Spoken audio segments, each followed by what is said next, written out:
মাঘী পূর্ণিমার দিন বাড়ি তুলসী তলায় পুঁতে দিন বিশেষ এই একটি জিনিস এবং সৌভাগ্য বৃদ্ধির জন্য পালন করুন কয়েকটি বিশেষ নিয়ম ও টোটকা। ভগবান শ্রী নারায়ণ ও মাতা লক্ষ্মীর কৃপায় বছরভর আপনার সংসারে আর্থিক আয় উন্নতি যেমন বাড়বে, তেমনি গৃহের সকল অশুভ নেতিবাচক শক্তি বা বাস্তু দোষ দূর হবে, জীবনে সুখ শান্তি অপার সমৃদ্ধি আসবে। নমস্কার দর্শক বন্ধুরা, 2026 সালে মাঘী পূর্ণিমা ইংরাজি 1 ফেব্রুয়ারি, বাংলার 18ই মাঘ 1432 বঙ্গাব্দ রবিবার পালিত হচ্ছে। পূর্ণিমা তিথি শুরু হচ্ছে 1 ফেব্রুয়ারি ভোর 5:55। তিথি শেষ হচ্ছে 2রা ফেব্রুয়ারি 2026 সোমবার ভোর রাত 3:38। দর্শক বন্ধুরা, মাঘ মাসে পূর্ণিমা তিথি মাঘী পূর্ণিমা নামে পরিচিত। যেহেতু মাঘ মাসে পালন করা হয়, তাই চলতি কথায় এই পূর্ণিমা তিথির এই রূপ নাম। হিন্দু শাস্ত্রে প্রত্যেক পূর্ণিমা তিথির বিশেষ গুরুত্ব রয়েছে। সেগুলির মধ্যে অন্যতম পবিত্র তিথি মাঘী পূর্ণিমা। এই বিশেষ দিনে ভগবান বিষ্ণু স্বয়ং গঙ্গায় বাস করেন। গঙ্গা স্নান করলে এই দিন পুণ্য অর্জন হয়। এরই সঙ্গে বিশেষ আরও কিছু তুলসী গাছ সম্পর্কিত কাজ রয়েছে। আরও বেশ কিছু প্রতিকার রয়েছে যা অত্যন্ত সহজ কিন্তু চমৎকার ফল প্রদান করে।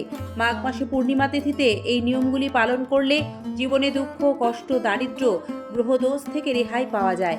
চলুন দেখে নেওয়া যাক কি সেই কাজগুলি। মাঘী পূর্ণিমা তিথি থাকাকালীন যে কোনো সময় স্নান করা যেতে পারে। বাড়ির কাছাকাছি গঙ্গা নদী না থাকলে স্নানের জলে গঙ্গা জল মিশিয়ে এই দিন স্নান করবেন। যেহেতু পূর্ণিমা তিথিতে স্নান করছেন, তাই আকাশে চাঁদের আলো থাকাকালীন যদি স্নান করতে পারেন তাহলে বিশেষ ফল প্রাপ্তি ঘটবে। বিশেষ করে যাদের জন্মছকে চন্দ্রের দোষ আছে তা খণ্ডন হবে। যে কোনো পূর্ণিমা তিথিতে মাতা লক্ষ্মী ও ভগবান বিষ্ণুকে যুগলে পুজো করার বিশেষ মাহাত্ম্য রয়েছে। এর ফলে সংসারে আর্থিক আয় উন্নতি বাড়ে, দাম্পত্য জীবনে মধুরতা বৃদ্ধি পায়।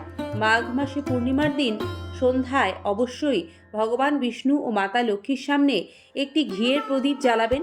প্রদীপের মুখ রাখবেন উত্তর পূর্ব দিকে। তারপর তাদের হলুদ রঙের ফুল মিষ্টি নিবেদন করুন। খুবই ভালো ফল লাভ করবেন। মাঘী পূর্ণিমার দিন তুলসী গাছ সম্পর্কিত প্রতিকারগুলি এবার দেখবেন। দর্শক বন্ধুরা, শাস্ত্রমতে মাঘী পূর্ণিমার দিন সকাল সকাল গঙ্গা স্নান সম্পন্ন করে শুদ্ধ বস্ত্রে তুলসী গাছে জল অর্পণ করুন। তারপর একটু কাঁচা দুধ অর্পণ করুন। গাঁদা ফুলের মালা এই দিন তুলসী মাতাকে অর্পণ করুন। পূর্ণিমার দিনে এই কাজ করলে তুলসী দেবী এবং ভগবান শ্রী নারায়ণ প্রসন্ন হবেন। এতে আপনার জীবনে সুখ বজায় থাকবে। এরই পাশাপাশি জ্যোতিষশাস্ত্র মতে এই দিন তুলসী গাছে একটি নতুন লাল চেলি বা লাল ওড়না বাঁধার নিয়ম রয়েছে। শাস্ত্রমতে এই বিশেষ দিনে যদি তুলসীতে লাল চেলি বাঁধা হয় তাহলে ঘরে সুখ সমৃদ্ধি বাড়বে, ভগবান নারায়ণ প্রসন্ন হবেন। পূর্ণিমার দিন সকালে স্নান করে তুলসী গাছে জল অর্পণ করার পর একটু সিঁদুর লাগাবেন, একটি লাল ফুল অর্পণ করবেন, সামান্য আখি গুড় তুলসী মহারানীকে নিবেদন করবেন। তারপর একটি নতুন লাল চেলিতে হলুদ, শুকনো হলুদের একটি টুকরো গিট বেঁধে সেই লাল চেলিটি খুব সন্তর্পণে তুলসী গাছের ওপরে রেখে দেবেন বা অর্পণ করবেন এবং ভক্তি ভরে ভগবান নারায়ণকে স্মরণ করবেন। এই বিশেষ কার্যটি করলে সংসারে সকল প্রকার নেতিবাচক শক্তি ও বাস্তু দোষ দূর হয়, সংসারের বাধা বিপত্তিগুলি দূর হয়, সুখ সমৃদ্ধি নিশ্চিত রূপে আসে। তবে কাজটি মাঘী পূর্ণিমার দিন পূর্ণিমা তিথি লেগে যাওয়ার পর, তবে বেলা 12টার আগেই সম্পন্ন করে নিতে হবে, কারণ এরপর আর তুলসী গাছে হাত দিয়ে কোনো কাজ করা সঠিক নয়। সন্ধ্যার পর কিন্তু ভুল করেও তুলসী গাছ স্পর্শ করবেন না। এই দিন সন্ধ্যায় যখন তুলসী মঞ্চে ধূপ দ্বীপ দেখাবেন, তখন সেই প্রদীপটি একটি গাওয়া ঘিয়ের প্রদীপ দেখাবেন। এই বিশেষ দিনে শুদ্ধ ঘিয়ের প্রদীপ তুলসী মহারানীকে যদি দেখানো যায়, সেটিও গৃহস্থের জন্য মঙ্গলদায়ক বলে ধরা হয়। প্রচুর পরিশ্রম ও বহু চেষ্টার পরেও অর্থভাগ্যে যাদের উন্নতি হচ্ছে না, অর্থ ধরে রাখতে পারছেন না, কর্মে বারবার বাধা আসছে, দারিদ্র্য যেন পিছুই ছাড়ছে না, এই সকল সমস্যা থেকে মুক্তি পেতে মাঘী পূর্ণিমার দিন বাড়িতে পুজো করার সময় পূর্ণিমা তিথির সময়কালের মধ্যেই ভগবান শ্রী বিষ্ণু ও মাতা লক্ষ্মীকে একটি নিখুঁত মোটা সমেত পান, তার উপর একটি গোটা সুপারি, একটি শুকনো হলুদের টুকরো এবং একটি 1 টাকার কয়েন, যাকে 16 আনা বলা হয়, সেইটি ভক্তি সহকারে নিবেদন করুন। পুজো শেষ হওয়ার পর ওই মঙ্গল সামগ্রীগুলির মধ্যে থেকে শুধুমাত্র 1 টাকার কয়েনটি তুলে তা বাড়ির তুলসী তলায় অতি গোপনীয়তার সাথে পুঁতে দিন।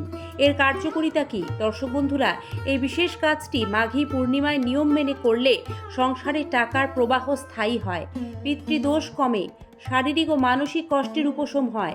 অর্থাগমে বাধা থাকলে তা দূর হতে শুরু করে। পরিবারের মধ্যে অশান্তি দূর হয়, বিশেষ করে অর্থভাগ্যে উন্নতি হয়। এই বিশেষ কাজটি করার সময় একটি মন্ত্র জপ করবেন। বিশেষ এই মন্ত্রটি হল ওং হ্রিং শ্রীং লক্ষ্মী নারায়ণায় নমঃ। 21 বার জপ করে তারপর 1 টাকার মুদ্রাটি পুঁতে দেবেন।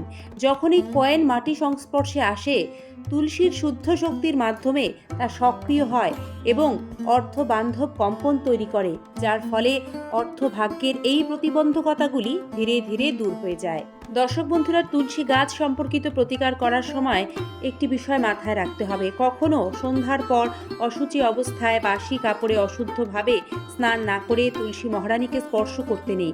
তাতে কোনো প্রতিকারই ফল প্রদান করে না, হিতের বিপরীত হয়। তাই নিশ্চিত করে নেবেন শুদ্ধ বস্ত্রে, শুদ্ধ বসনে, সূচি অবস্থায় সবসময় তুলসী গাছ স্পর্শ করে যে কোনো প্রতিকার করতে হবে এবং মঙ্গল সামগ্রীগুলি অবশ্যই ভগবান নারায়ণ ও মা লক্ষ্মীকে আগে নিবেদন করতে হবে, তারপর তা তুলসী গাছে পুঁতে দিতে হবে। পূর্ণিমা তিথিতে দান ধ্যানের বিশেষ গুরুত্ব রয়েছে। এই দিন দান করলে চন্দ্রের দোষ কাটে, মা লক্ষ্মীর আশীর্বাদে তা ফিরে আসে বহু গুণ হয়ে। কি দান করবেন? মাঘী পূর্ণিমায় আপনার সাধ্যমতো এই দিন শুদ্ধ মনে অভাবী দুস্থ ব্যক্তিদের ঘি, আঁখি গুড়, শীতের পোশাক, গম, চাল, দানা শস্য, ফলমূল দান করতে পারেন। অর্থও দান করতে পারেন। ঈশ্বর তাতে সন্তুষ্ট হবেন।